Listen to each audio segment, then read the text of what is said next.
नमस्कार दोस्तों, welcome to education hub. Education hub में आप सभी लोगों का स्वागत है। आज का हमारा टॉपिक है सिंधु घाटी सभ्यता। यानी कि आज हम लोग सिंधु घाटी सभ्यता से रिलेटेड कुछ क्वेश्चन आंसर के माध्यम से जानकारी प्राप्त करेंगे। तो आइए हम स्टार्ट करते हैं पहले क्वेश्चन से। पहला क्वेश्चन था हमारा कि सिंधु घाटी सभ्यता का आकार कैसा था। यानी कि जो सिंधु घाटी सभ्यता थी वो किस तरह से, उसका विस्तार कैसा था या वो किस आकार में विस्तृत थी। तो इसका सही आंसर हो जाएगा त्रिभुजाकार। यानी कि जो सिंधु घाटी सभ्यता थी वो त्रिभुज के आकार में विस्तृत थी। अगला क्वेश्चन है हमारा, सिंधु सभ्यता की खोज 1921 ईस्वी में निम्नलिखित में से किस व्यक्ति ने की थी। Option A Dayaram Sahni, B Ranganath Rao, C JP Joshi, D उपरोक्त सभी। तो इसका सही आंसर हो जाएगा हमारा option number A Dayaram Sahni. यानी कि जो सिंधु घाटी सभ्यता है इसकी खोज दयाराम साहनी ने की थी, परंतु इसकी खुदाई किसने की थी? राखलदास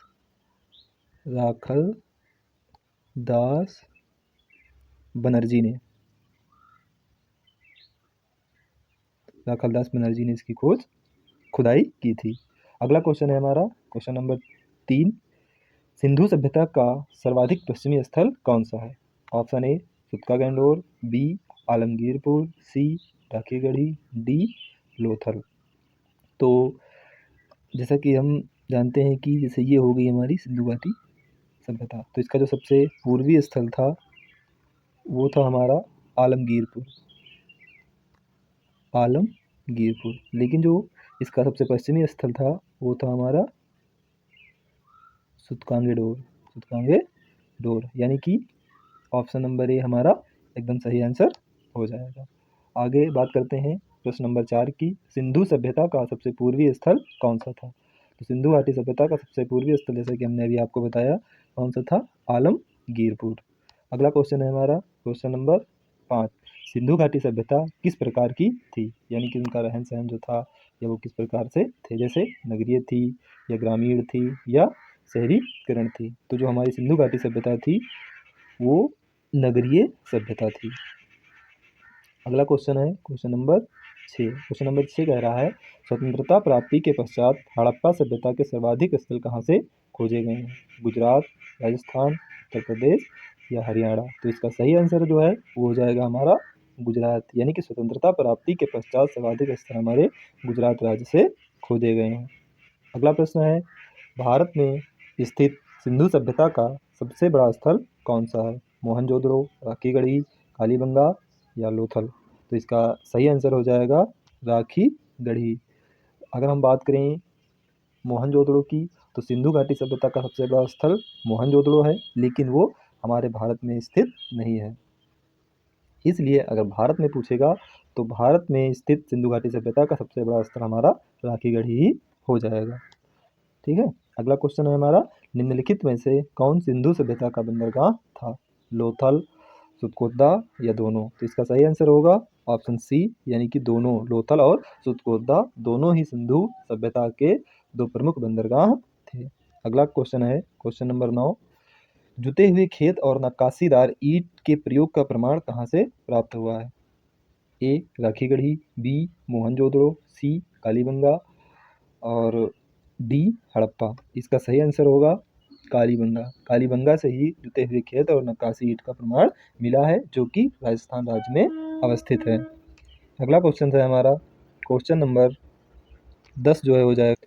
क्वेश्चन नंबर 10 कह रहा है हमारा कि सिंधु घाटी सभ्यता की सबसे बड़ी इमारत कौन सी है। अन्नागार, स्नानागार, पशुपतिनाथ या वहाँ के निर्मित कारखाने। तो इसका सही आंसर हो जाएगा स्नानागार, जो कि मोहनजोदड़ो से हमें प्राप्त हुआ है। अगला क्वेश्चन है क्वेश्चन नंबर 11, सिंधु सभ्यता में मनके बनाने के कारखाने कहाँ से प्राप्त हुए हैं। लोथल, हड़प्पा, मोहनजोदड़ो या राखीगढ़ी।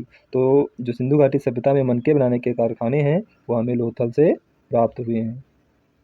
इसलिए ऑप्शन नंबर ए इसका करेक्ट आंसर हो जाएगा। अगला प्रश्न है प्रश्न नंबर 12, सिंधु घाटी सभ्यता में लिपस्टिक के प्रमाण कहाँ से प्राप्त हुए हैं। यानी कि प्रसाधन सामग्री से जुड़ी हुई जो लिपस्टिक है उसके साक्ष्य कहाँ से हमें मिले हैं। लोथल, मोहनजोदड़ो, चनहूदड़ो या इनमें से कोई नहीं। तो इसका सही आंसर हो जाएगा ऑप्शन सी, यानी कि चनहूदड़ो। चनहूदड़ो से ही हमें लिपस्टिक के प्रमाण प्राप्त हुए हैं। अगला प्रश्न है, लेखन कला की उचित प्रणाली विकसित करने वाली पहली सभ्यता कौन सी थी?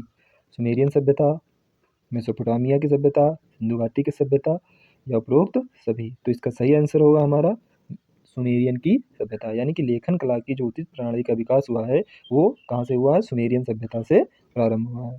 अगला क्वेश्चन है क्वेश्चन नंबर 14।